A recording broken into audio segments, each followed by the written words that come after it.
Yes, ఇది ఖచ్చితమైనటువంటి దర్యాప్తు జరగాల్సినటువంటి హై టైం. కోట్ల మంది అతి పవిత్రంగా భావించేటటువంటి తిరుమల, అలాగే వెంకటేశ్వర స్వామికి సంబంధించినటువంటి దేవస్థానంలో కల్తీ నెయ్య. ఎంత దుర్మార్గం, ఎంత నిర్లక్ష్యం, ఎంత అలక్ష్యం. ఈ కల్తీ నెయ్యికి కారకులైన వాళ్ళు ఎవరు అని అనేకమైనటువంటి పరిశోధనలు జరుగుతున్నాయి, విచారణలు ఫేస్ చేస్తున్నారు. అందులో ముఖ్యంగా నిన్న జరిగినటువంటి ఒక విచారణ ఎవరిని, మాజీ టిటిడి బోర్డు చైర్మన్ వైవి సుబ్బారెడ్డిని. ఆయన అనేకమైనటువంటి ప్రశ్నలు ఫేస్ చేయాల్సిన దశ వచ్చింది. ఒకటి, కల్తీ నెయ్యి జరిగింది, అందులో వీళ్ళు పాత్రధారులు అని తెలిసిన తర్వాత వాళ్ళని ఎందుకు వదిలేశారు? Bhole Baba, Vaishnavi dairy, premier agri foods పై ఎందుకు చర్యలు తీసుకోలేకపోయారు సుబ్బారెడ్డి గారు అని ఆయన ఒక ప్రశ్న సంధించింది దర్యాప్తు సంస్థ. అలాగే నెయ్యి సరఫరా టెండర్లలో కఠినమైనటువంటి నిబంధనలు, పరీక్షలు ఉండేవి, వాటిని ఎందుకు సులభతరం చేశారు అన్నటువంటి మరో ప్రశ్న కూడా ఆయన సమాధానం చెప్పాల్సిన దశ వచ్చింది.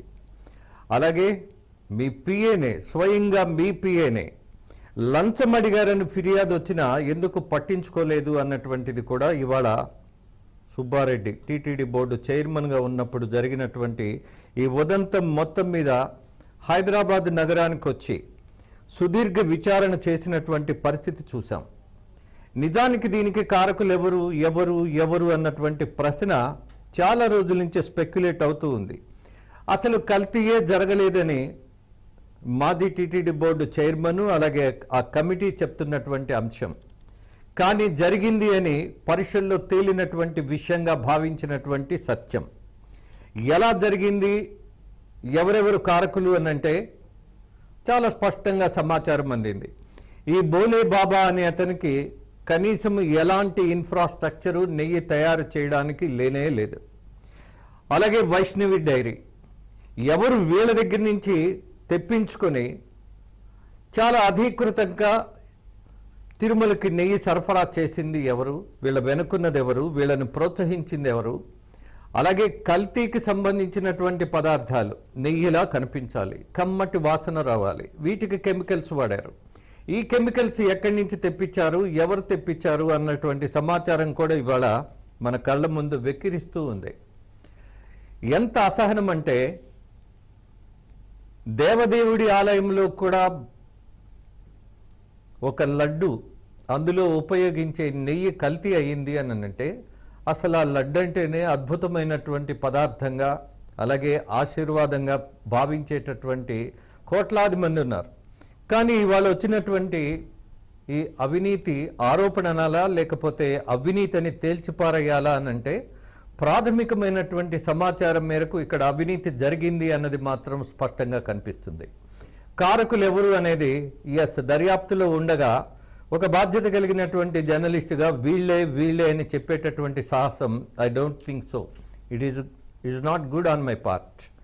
ఇక మొత్తం ఈ విషయానికి సంబంధించి ఎవరు మీపై ఒత్తిడి తెచ్చారు, అసలు మీరొక్కళ్ళే దీనికి కారకులా అన్నటువంటి పరిస్థితిలో మరింత సమాచారాన్ని కూడా లోతుగా తీసుకునేటటువంటి ప్రయత్నం జరిగింది. కానీ ఆ ప్రయత్నం సఫలమైతే కాలేదు. అసలు జరగనే లేదని సుబ్బారెడ్డి గారి వాదన.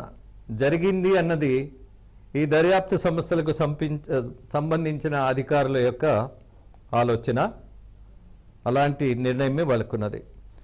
అప్పట్లో ఆయన పిఏగా ఉన్నట్టు పనిచేసినటువంటి చిన్నప్పన్న బ్యాంకు ఖాతాలో 2019-24 మధ్య 4.69 కోట్లు జమ అయింది. ఎవరి అకౌంట్లో? సుబ్బారెడ్డి, వైవి సుబ్బారెడ్డి, మాజీ టీటీడీ బోర్డు చైర్మన్. ఆయన పిఏగా ఉన్నటువంటి చిన్నప్ప అన్న బ్యాంక్ అకౌంట్లో 4.69 crores డిపాజిట్ అయింది. అందులో 4.64 కోట్లు వివిధ ఖాతాలకు మళ్ళీ ట్రాన్స్ఫర్ అయిపోయింది. ఎలా జరిగింది ఇది? వాటితో మరి సంబంధం, ఇతనికి పిఏకు ఉన్నటువంటి సంబంధం ఏంటి? ఇదంతా కల్తీ నెయ్యి సరఫరాదారుల నుంచి వచ్చిన సొమ్మేనా? మరి ఎవరి దగ్గర నుంచి ఇంత డబ్బు వచ్చింది ఒక పిఏకి? సిట్ అధికారులు అడిగినా సంబంధం లేనటువంటి సమాధానాలు వైవి సుబ్బారెడ్డి గారు చెప్పారన్నటువంటి సమాచారం ఉంది మనకి. జూబ్లీ హిల్స్లో వైవి సుబ్బారెడ్డి నివాసం దగ్గరే ఈ విచారణ జరిగింది. ఆయన పిలిపించాల, అధికారులే వచ్చారు. ఈ నెల 13న తిరుపతిలోని సిట్ కార్యాలయంలో విచారణకు హాజరు కావాలని వైవి సుబ్బారెడ్డికి దర్యాప్తు అధికారులు నోటీసులు కూడా ఇచ్చారు. ఇక లక్నోలో సమావేశం ఉన్న నేపథ్యంలో ఈ నెల 15వ తేదీ వరకు తాను రాలేనని సుబ్బారెడ్డి సమాధానం కూడా ఇచ్చేశారు. ఆయనకు అవకాశం ఉన్నప్పుడు వస్తానని చాలా స్పష్టంగా తేల్చి చెప్పేశారు. ఇక మరొకటి, అనారోగ్య కారణాల రీత్యా హైదరాబాదులో తన నివాసంలోనే ప్రశ్నించాలని కండిషన్ కూడా పెట్టారు. ఆయన దోషిగానే ఉన్నాడు, కానీ ఒక కండిషన్ పెట్టాడు. మరి సిట్ బృందం గురువారం ఉదయం హైదరాబాద్కు వెళ్ళి ఆయన్ని అదే కారణంతో విచారించిందని భావిస్తున్నా. మొత్తం మీద జరిగినటువంటి ఈ ఉదంతంలో ఇక్కడ రాజకీయ కక్ష ఉన్నది అని గత ప్రభుత్వానికి సంబంధించిన అధినేతలు చాలామంది మాట్లాడుతున్నారు. కానీ ఇక్కడ రాజకీయం కంటే కూడా కనపడుతున్నటువంటి నేరం చాలా స్పష్టంగా ఉన్నది అని అధికారులు తేల్చి చెప్తున్నారు. అలాగే టెస్ట్ రిపోర్ట్స్ ఏవైతే ఉన్నాయో, ఈ లడ్డు కల్తీ అయింది, ఇందులో నెయ్యి కాదు కలిపింది, కెమికల్ నెయ్యిలా అనిపించేటటువంటి పదార్థాన్ని తయారు చేసింది వీళ్ళే అని తేల్చి చెప్పారు.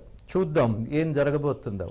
ఆఖరికి దేవాలయాలలో కూడా, దేవుడి ప్రసాదాలలో కూడా కల్తీ కోసం కలబడుతున్నటువంటి వాళ్ళు, అలాగే అవినీతికరమైనటువంటి పనులు చేస్తున్న వాళ్ళకి మామూలు శిక్ష కంటే కఠిన శిక్షలు ఉండాలని సమాజం భావించే పరిస్థితి ఉన్నది. ఏం జరగబోతుందో వేచి చూడాలి.